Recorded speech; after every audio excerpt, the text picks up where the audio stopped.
Yes, welcome everyone. I'm really glad to have you here. We have a very special guest speaker today. So you came to the best one. Well, they're all going to be great, but welcome to Honoring Proud Voices. This is another installment or following up of our Honoring Voices series. So last February, we did Honoring Black Voices, where we brought people from the Black community to share their experience and for us to grow and learn, and it was a wonderful experience. So for Pride Month, we're doing Honoring Proud Voices, highlighting incredible people from the LGBTQ community and just growing in awareness together and allyship. So we're really glad that you're all here. Super pumped that, we're kicking off our first hybrid big event. So welcome. Thank you everyone for coming. And I'm going to pass it off for a moment to Jill, and she's going to talk about living well, aging well. Thank you and welcome for joining us today. I'm Jill Spezzano. I'm the Living Well, Aging Well Service Coordinator at Aquatic Park Center of the San Francisco Senior Center. Our Living Well, Aging Well has its roots in the knowledge. It is the stories that give us that deep insight into the knowledge and understanding of the rich diversity and culture of our community. We are grateful to have you join us today. Using the modalities of living well, aging well, I've chosen 3 of them to share with you today. The first one is spiritual. San Francisco Senior Center is a safe, supportive place to experience life's journeys and enrich our purpose for existence. Social, so nice to see everyone gathered here. San Francisco's caring community encourages social interaction while emphasizing mutual respect. And last of all, supportive services. San Francisco Senior Center fosters well-being and independence through access to needed services, education, and community. Now I'd like to acknowledge our team who created this series for you, Crystal Booth, Gloria Garcia, and Rebecca Wright. And now I want to give it back to Rebecca Wright, who's our Living Well program coordinator of the Downtown Center, to share her vision of this series and to introduce our special guest for today. Thank you.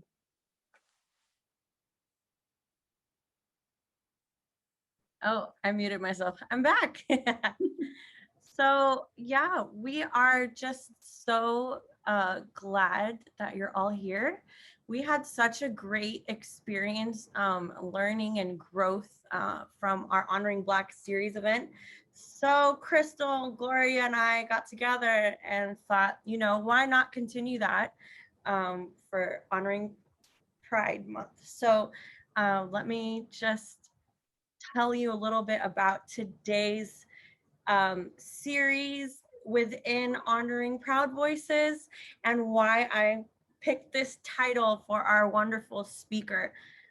So Miguel will be our speaker, but today our title is called Proud to Introduce a Hero, because he is a local hero here in San Francisco and does such incredible work. So welcome everyone, Miguel Leyva, and I'm going to highlight him, and I'm just going to turn off my camera, and the show is all yours. Just housekeeping. Please turn off your microphones and feel free to engage in the chat. Thank you. Hello, everybody. Wow. I thought there was going to be a few other folks with us in the meeting, besides this community that has joined this group today. I just feel so humbled. I feel like I'm a very tiny part of this LGBT community we are highlighting, and I will do my best to represent myself, my family, and the community I serve. First, thank you again for having me here, and it's such an honor to just to meet all of you, seeing your faces earlier, and being invited by Rebecca into your group. I feel like it's such a safe space And I just want to honor you all as well, and share my story.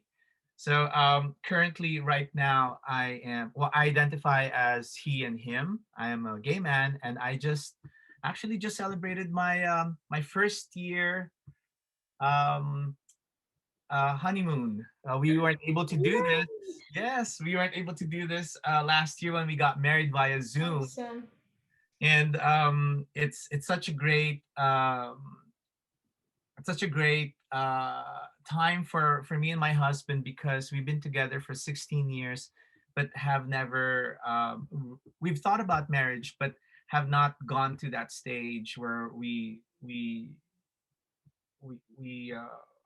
wanted to do it formally. We were so comfortable where we were at in terms of our life. But I want to regress a little bit with even us being together, and we have gone through a lot in um, um, our lives. Me coming here in 2004 in San Francisco, um, to be with my mom, and to see her again was such a highlight in my life. And I was just blessed to actually meet Tommy, my husband to be, my husband now. And at that time, it was such a big move for me to move here in San Francisco, um, because of my mother. And I know, Rebecca, I shared with you a video. If that's something maybe we could share with them, that YouTube first, and then Yes. I will follow up with a story along with that line. Wonderful. I have it ready to go. All right.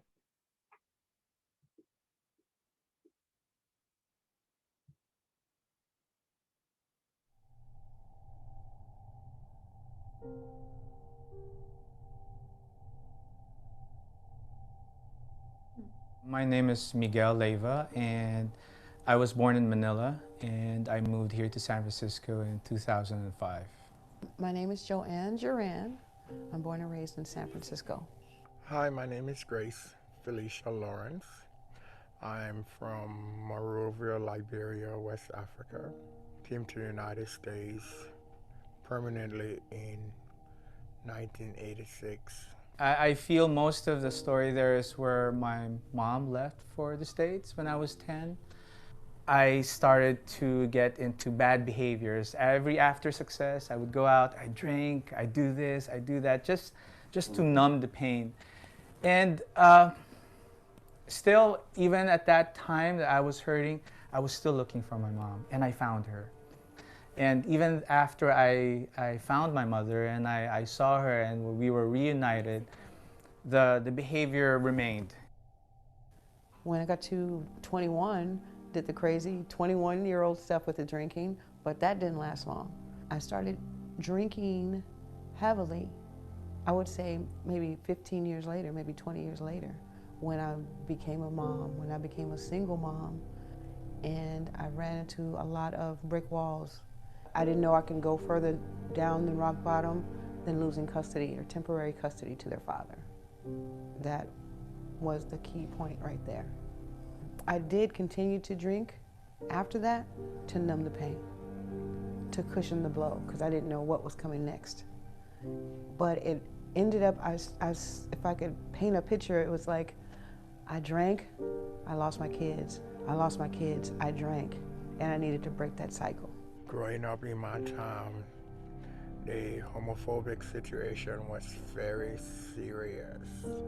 In 1997, I moved to San Francisco, and I quickly joined the life, but the depression kicked in. Ended up doing prostitution. At that time, I have told my family I was gay. As a matter of fact, I actually thought I was a woman. And to be discriminated or disowned and looked down on by your family because of who you are, it's a pain that no one could get over. So I got deeply into the crystal meth. In August in 2010, she found out that she had leukemia. And then she said it to me again like when she left for the States. You need to take care of your brother, your sister. And I was 10 years old again. She's going this time for good. And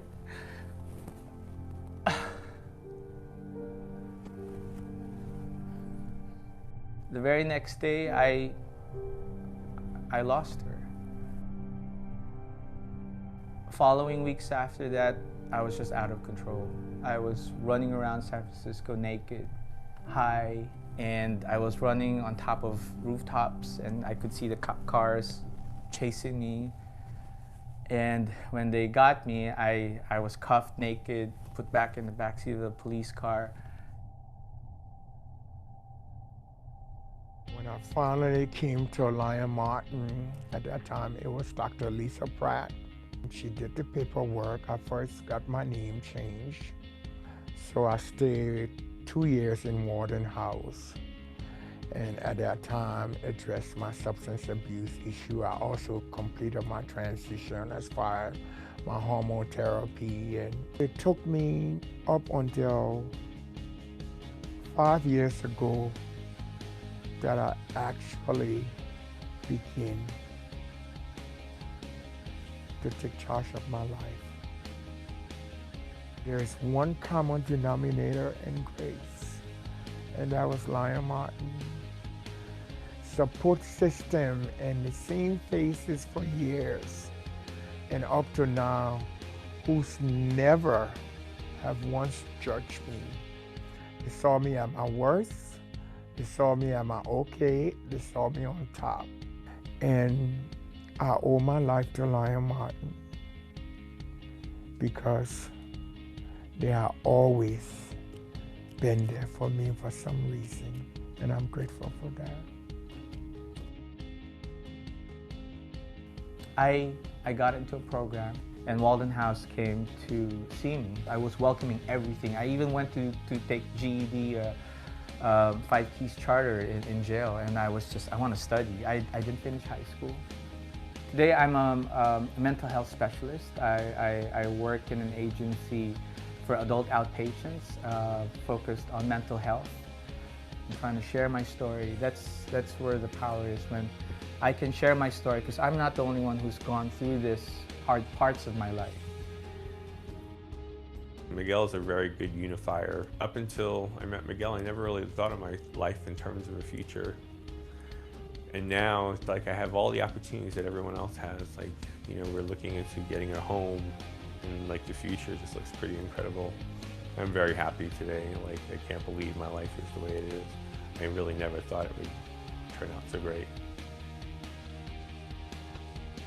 Well, I just had to stop. On their 9th birthday, I reached out to a community member and said, I need some help. It's amazing how you come to a place like this and you watch not only your own children grow, you grow yourself as a mom, as a person, as a sober person. You see the kids grow up around you. This is a family. It's our family. Being a mom is the best job I've ever had. And I wouldn't trade it for the world. I have twin daughters, Kayla and Kyla, and that's my perfect balance. That's my yin and my yang. I know that my mom loves me because she wants us to see us more. Sorry. She wants us to see her more. And I want to see her more. And that's it. I never looked at myself as a victim. I've been through it. I'm not sitting in it.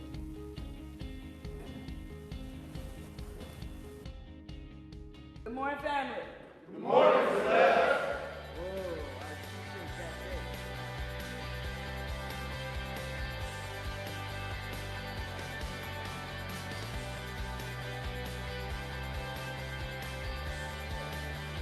You got it.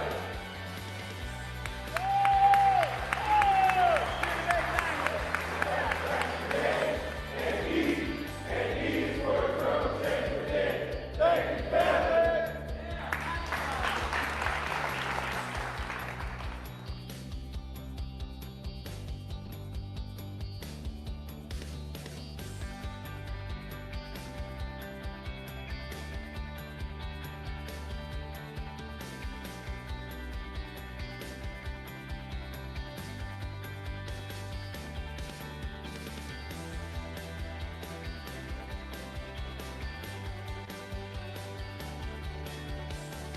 Rebecca.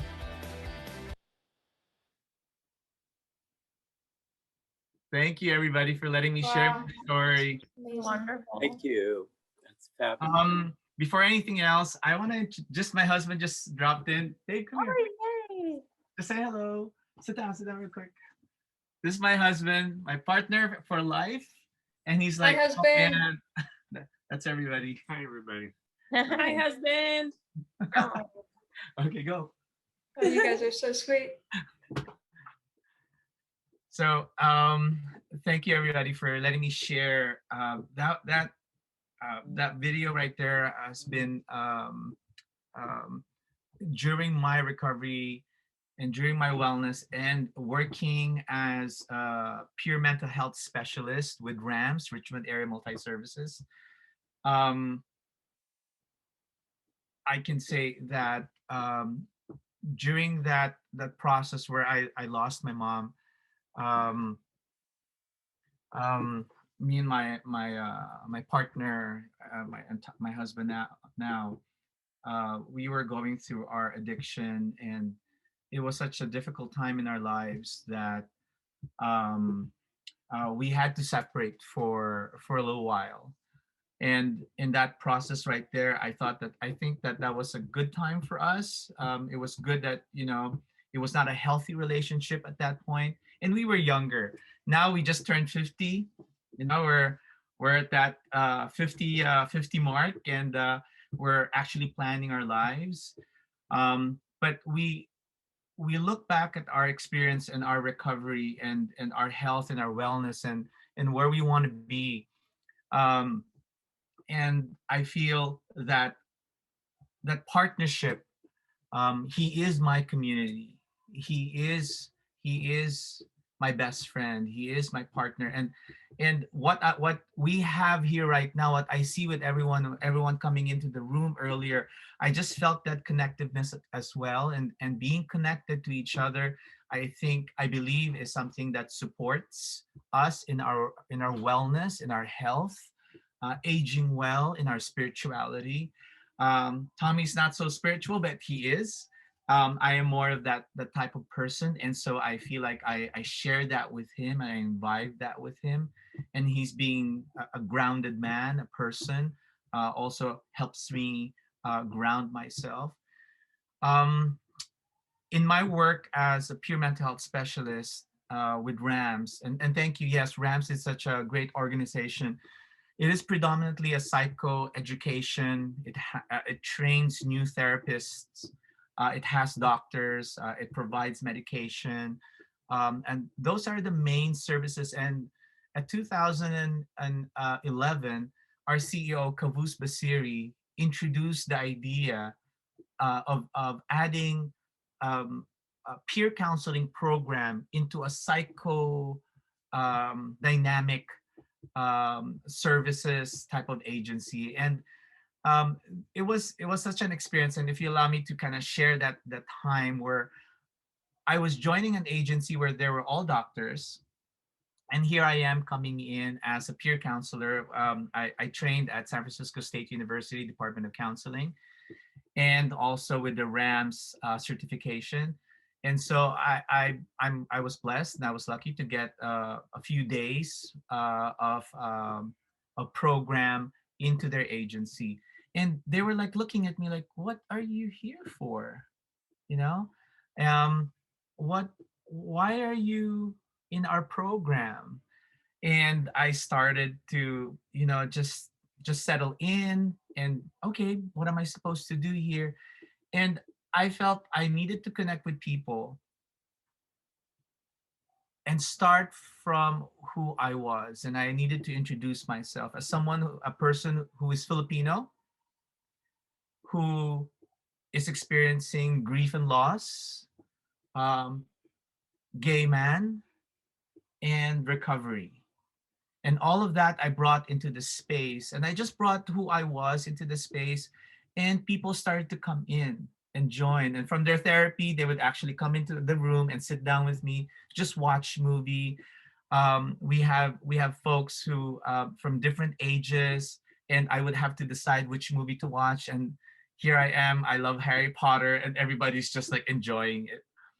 And after 3 years, to make the long story short, with Rams, I was growing with them, and I was working with all their clients, and I even brought them to the zoo. And Tommy has been a partner to that as well, where he would make sandwiches and a bottle of waters, and I have it in my backpack. And I took 60 clients out of the agency into the zoo, and my director was like, "Where are you taking them, Miguel?" And of course, I had some help, and for our senior clients, I would walk with them as one pace, and then the faster folks would be another batch, and we just had a good time. And that fellowship, that time together, normalized our mental health, our wellness, where we were all at. And I felt like I really thrived in it, and I grew in that role and function. An opportunity came up for me as well while doing with Rams, and I continued my education and training while I was there with them. But then I was offered for a promotion, and to be the program coordinator for the peer internship program, meaning Rams already had a certification in San Francisco State University, but as soon as the students would graduate, they don't have a place for employment or internship. So I proposed, why don't we create an internship program, a 9 month, and if we can get funding for it, that pays for their 9 month internship, and we were able to get it. And so we started looking for 12 candidates 5 years, 6 years ago, 7 years ago, and then assign them into agencies into mental health. And I know we've been doing also groups and services also for the senior center through Rams before pre-COVID. So that's how we employed our interns, got them into internship, doing groups and services throughout San Francisco. And a year after, I was given an opportunity to run my own program, the Peer Wellness Center at Market Street, 1282 Market Street. And that program right there really flourished. We were so blessed to hire only peer staff, and peer staff who have experience. Let me just, sorry. My husband's doing karaoke and he's enjoying it. I will give him his joy. And we run the Peer Wellness Center, and contract is, to have at least 40 to 60 members coming in and out of the program. We hired 30 staff, and pre-COVID, we would have about 1,800 folks a month in and out of the program, joining groups, joining activities, LGBT events, cultural events.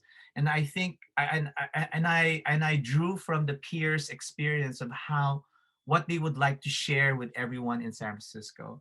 And we even had groups where we, from Broderick Center, adult outpatient, where they would have a vehicle, drop them off, and then go into a space where they can watch movies or join us for cultural activities. And so I feel like in my wellness and recovery, I thought in the past I had a real good time to really feel grateful and contemplate daily with what I was given and wanted to give back and share. And that's why I'm doing this with everybody. And I just feel so honored to be in this space, because during this COVID, I don't get to do that. And we were only doing outreach for folks via Zoom. And we know how difficult Zoom can be for other folks, especially when technology happens. And they're like, Miguel, how do I do this? And it takes maybe a month before I get them into Zoom. And we had peer counselors doing all that activities, but we were able to do it. And just very recently, last year, November, I was given another opportunity. And so I'm so blessed to be able to do this this work if you have not heard about the Street Crisis Response Team, has everybody heard about that? Yeah. It's the mayor's initiative to be an alternative to policing to folks who are experiencing a mental health or behavioral health crisis in public spaces. and I'm the program manager for that program and for RAMS, and we are partnered by San Francisco Fire Department through their EMS services, and also HealthRight 360 providing a clinician. So maybe I can ask Rebecca to share that video from CNN. Already. Thank you. And then I'll share a little bit more about the program.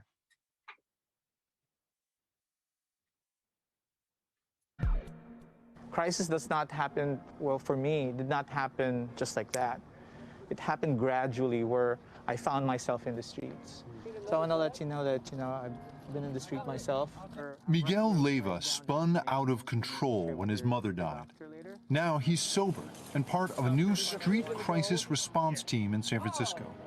Each rig carries a peer counselor, a behavioral clinician, and a community paramedic. Well, I think what we've learned over the past couple of years is that every response to 911 does not require a police response.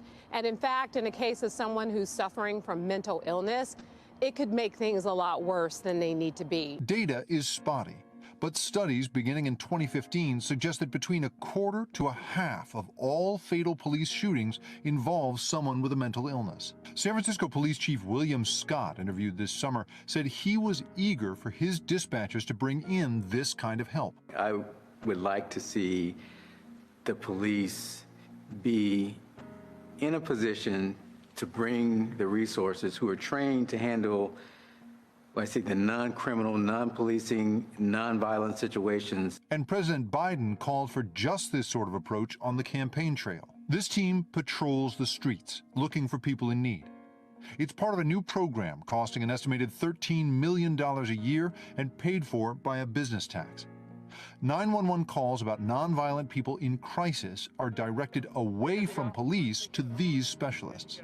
We could transfer someone to a non-emergency psychiatric clinic. We could transport someone to a alcohol sobering center, to shelter, to a substance use treatment program. So any resource that the city has to offer for folks, we will have a referral process for that. I remember when I was in crisis, I don't remember visibly who's in front of me.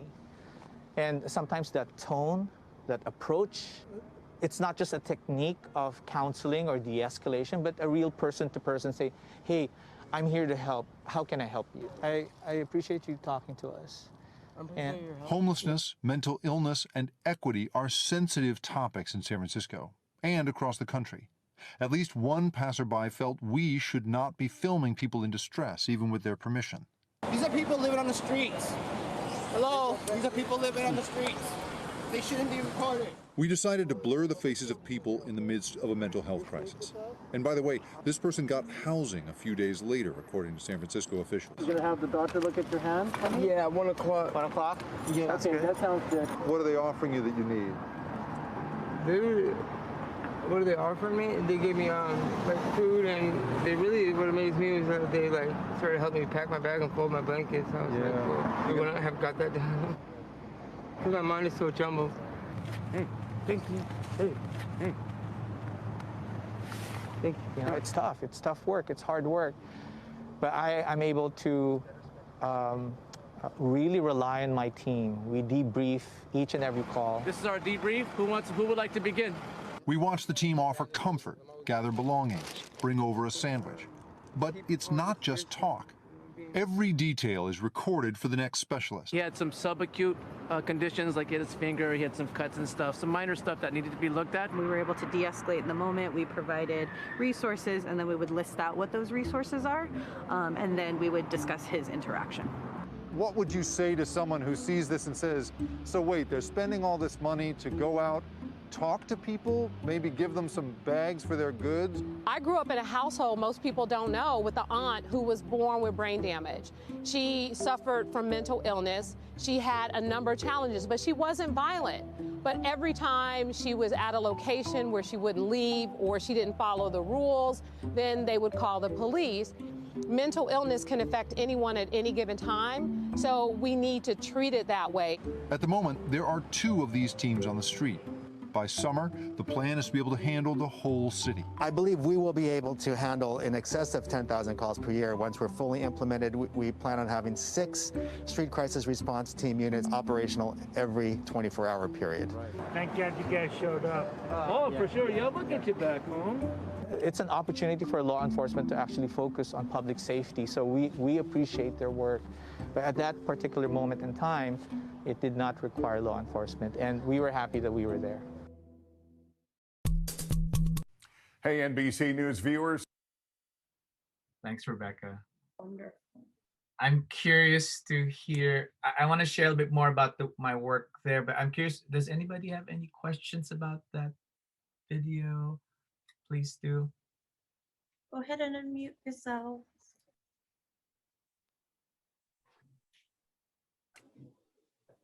Okay, so there's a question here from David. Says, can you explain the last scene in the video where the group of men, and thank you so much, it's a wonderful scene. Okay, so in the last video earlier, there was, I came from a program where after the jail experience, I was asked by the courts to join a program for my addiction. And in that space right there, I'm with fellow folks coming out from the jail, and that's the group that you saw there. That a lot of those folks, most of us in that space, are doing volunteer work. Some of them are back with their families, and I remember even going back into the jail, but in a different capacity now, doing groups with them. And for folks who might be looking for that peer connection as they come out of the jail, I made sure that I gave them my program and my name, and so that we could connect them and then get them the help or community that they're looking for. Okay, thank you very much. Yes, Thank of you. course, of course. Miguel, And- how often do you go out with a street crisis response team? Oh yeah, it's like it's almost like it's a 24/7 program, and I, as a manager, I do go out for 12-hour shifts, but that's as long as we're hiring folks and we're onboarding folks. So that's a Sunday to Saturday. But I definitely take the time to have a couple of days off if I can. I'm just glad I just came from vacation, so I'm energized. But yeah, with the street crisis response team, I want to share with everybody that my engagement with the community right now, with people that we're meeting in the streets, reporters calling for help, one of the most meaningful engagements for me is when I meet somebody who I can, who needs to see someone like them. And we have folks who come in and I would ask them, I say, hey, what is your preferred gender pronoun? I said, oh my gosh, no one has ever asked me that. Or I would even say, hi, how are you doing? I'm going to San Francisco General Hospital Ward 86, and I know what that hospital is for. And if they're getting treatment or they're getting their medication, then understanding that confidentiality, and being able to communicate with them and support them and talk to them. And even if it's appropriate to say, hey, I'm a gay person, gay man myself. If you're willing to just sit down and talk with me, I'd love to just talk with you, if that's okay. But one of the most meaningful for me is when I encounter a senior. It just breaks my heart sometimes when someone is in a space and they forget that they have a living place to go to, and they're out and they're lost. And it takes some time to really sit down with them and just find out like what's going on, what's happening. And I'm so glad I have a team who can actually sit down with them and say, hey, is it okay if we get your name, your birth date? Do you have any family around? But then they say, hey, Miguel, it's Christmas and I just want to be out of that place. I said, I hear you. I hear you. Would you just like to take a walk with me, just a few blocks, and maybe come back here? I know this is hard, but if you can just talk to me. And we even had a situation where this elderly woman was being moved out of her tent. And it's not a good scene when HSOC comes in and they're cleaning the streets. It's clean streets, and there are homeless folks on the streets, and the elderly are the most vulnerable. And so I go out and we reach out to them. I come up to this lady right here and said, ma'am, I see that these folks are taking your blanket underneath you. We're just saying, hey, can you just give us a few minutes? Can you just give us a few minutes? We'll just talk to her.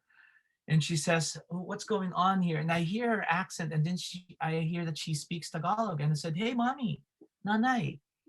And then she looks at me, she stops, and then she holds my face and says, son, why are they taking my stuff away? And I said, mommy, I said, they need to do this right now. I'm so sorry this is happening. Can we get you into a safe place? And I'm speaking to her in Tagalog, and she says, I need this, I need this. I said, mommy, do you have any pictures around? Oh, they're my bag, and that's my son's, she gave that to me, and this is what my nephew is. I said, mommy, we can only take so much. And the vulnerability of an elderly person in the street, I hold myself the best way I can so that I can do my job well. But at that moment, it's really breaking my heart because I could see how vulnerable they are. And if we were not there at all, she would just have been just shocked, or I don't know where she would be. Definitely the folks that are moving them off the streets need to provide them a place to stay if they want. But addressing their mental health right at that moment, their well-being, it's not just something you say, okay, here we're taking something away from you. Here's a place to stay. They're devastated, they're traumatized, and having that opportunity for my team to slow down, giving them a moment to understand what's happening around them, and then offering them that option. So I feel like I'm just so blessed to be part of and given an opportunity to do the work that I'm doing right now. And I continue to thrive in this type of work, and I know there's a lot of self-care and wellness, and as I'm looking at my age, as I'm getting older, I'm learning how to slow down, but at the same time be wiser with my decisions as I move forward. Building that community, saving some money, preparing for that time where things really need to slow down. But currently, right now, I just finished my EKG, and I'm taking my nationals for my EKG certification. I am a certified EMT, like Hannah's Rebecca's sister Hannah. I think she's still here. Yeah.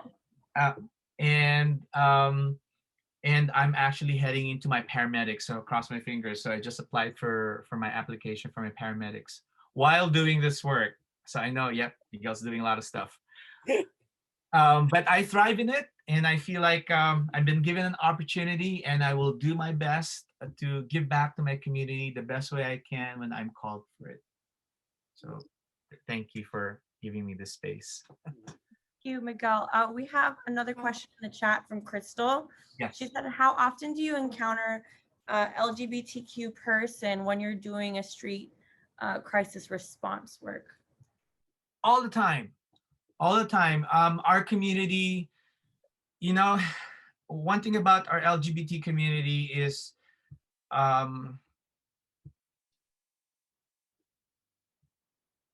it's complex. When we say LGBT, it's not just one community, and it has its own group, right?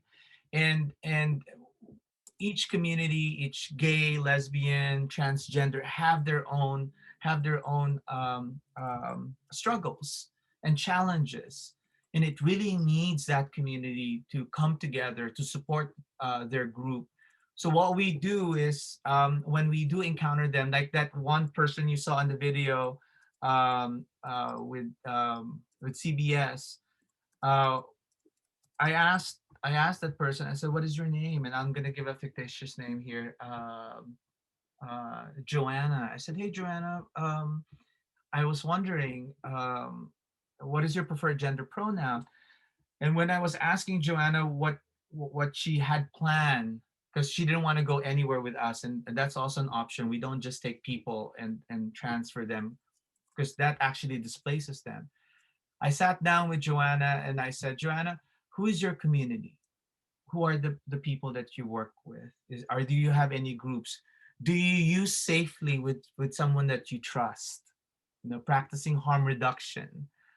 And Joanna took some time to really answer those questions, and it helps to actually go through that process with them, so that when we do leave them and they choose not to go with us or to be referred to a community, we do offer and say, hey, do you have any communities that you think you can connect with? Oh, you're going to your doctor. Okay, let's go to your doctor. Do you need us to make that call for you? We do get a lot of those folks, and especially during the pandemic, that has been a challenge for them. We do also get, again, it's a combination, a transgender, but senior, and been kicked out of the house. And there's so many challenges around it that I'm so blessed to have a team that comes together and says, okay, let's connect you with the Office of Coordinated Care. But we also want to connect you with open house. We also want to connect you to this agency here.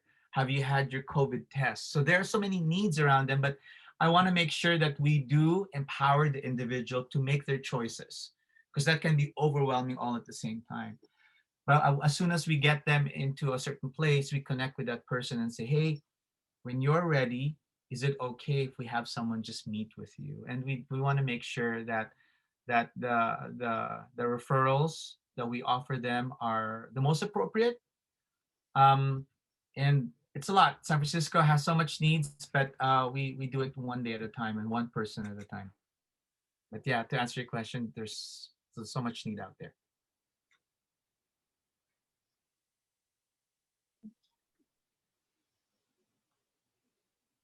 I see another question from David. He said, can you provide a percentage estimate for the most prominent catalysts for the mental health crises you encounter here? Can you explain that question a little bit more? A percentage of? I'm basically wondering if economics driving people out of their homes onto the streets is the primary catalyst for the situations you encounter, or whether it's dismissal by family and coming to San Francisco as that beacon of freedom and diversity. What do you see as the primary catalysts for these crises? I mean, I'm not quite sure how further to explain that. Yeah, I understand that. I think I understand the question. Because of the program being so new, we are still gathering data around it for sure. But once we have it, maybe I can come back to you folks and share what we have. Definitely, it does help. Having those data help us anticipate, or at least be ready with the team to address those needs. We are a rapid trauma informed program, but we are connected with DPH. We are connected with the city and the mayor's program. So we are gathering those data, and I can get back with you on that one. The reason I ask is I used to be a social worker in the Central Valley, and I knew that various departments of public social services would readily provide someone a bus ticket to San Francisco just to get them out of town. So that's why what I'm wondering, if it's people being dumped by the social service agencies and being sent away to reduce the costs of those expenditures, say in the Midwest or wherever, or is it a sexual identity issue or a family estrangement issue? So that's kind of, where that question is coming from. Yeah, and I can see I can see you have the same thinking as we do. We have the same values as well, and by asking those questions, because those are vital to at least understand the community that we are serving. I I don't want to make a guess, but definitely I've encountered a few folks who we've met, and as we're meeting them, we make sure that we're reporting, we're putting in the data so we can gather those information. Good. I do appreciate your candor and offering of self to the person, because I find that that is often what opens the door, because the person, the client, is so used to bureaucracies and so forth. They welcome this person who says, I've been there with you. Absolutely. I understand fully what's going on here. Absolutely. You know, and that's marvelous. I commend you very much. Thank you. And that is what makes this program, the Street Crisis Response Team, a unique program, because it is not just done by a paramedic who makes the medical assessment, and then we having on board a licensed social worker who does the behavioral health assessment, thinking about what's going on here, what's happening here, making a clinical thinking about what's going on with the person. The whole person, the disabilities, gravely disabled, maybe a 5150 if let's say harm to self or others. But then the peer specialist component, the peer component where we can come in. And when you said, David, that having that lived experience, I've been on the street myself where I'm crossing the street and I'm so scared, and it's so bright, and I'm asking for help and people don't take me seriously, and I'm crying in the streets or I'm hiding under the bushes. And then here comes people who wants to help me, and that's usually the police then, and it just traumatizes me some more, and I'm scared. And now that we are coming in with this, one of the real tools we have in offering and meeting with people who may be experiencing or is experiencing a crisis in the street is time and space. When I come up to them, I say, hey, and they're yelling, I give them time. And I let them know that I am here to listen to their yell and their pain. And then when I'm given the opportunity, and they kind of slow down, okay, hey, I can see that you're very angry right now. Can you tell me what's going on?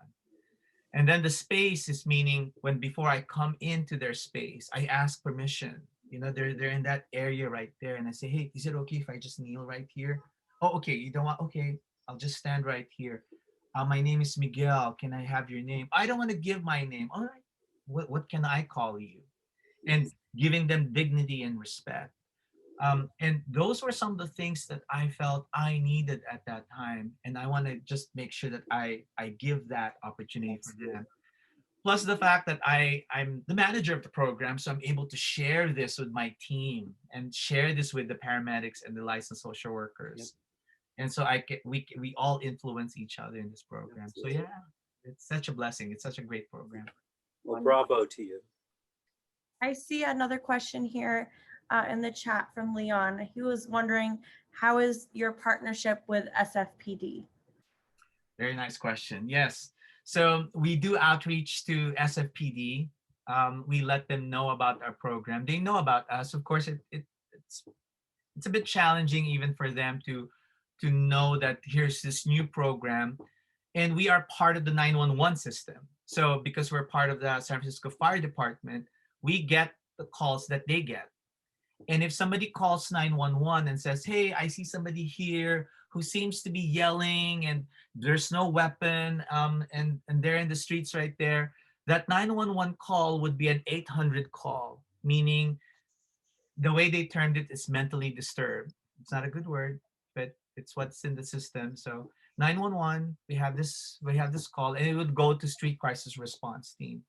If we are not available, the PD would be the one responding. And to answer your question, what is our relationship? If they are there and we're able to come in we let them know that we have this, and then they would take a step back.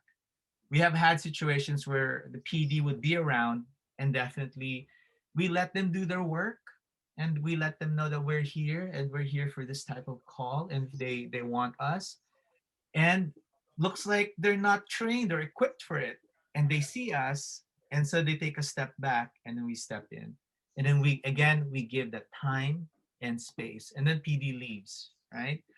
um the PD's relationship also with us is also important because it also revolves around safety. If we do need them, if it turns out to be something of a safety concern, we do want the PD to be aware. So there may be like a couple of blocks away, or they at least were in their monitor. But I'm happy to report that we have been very successful with our engagements.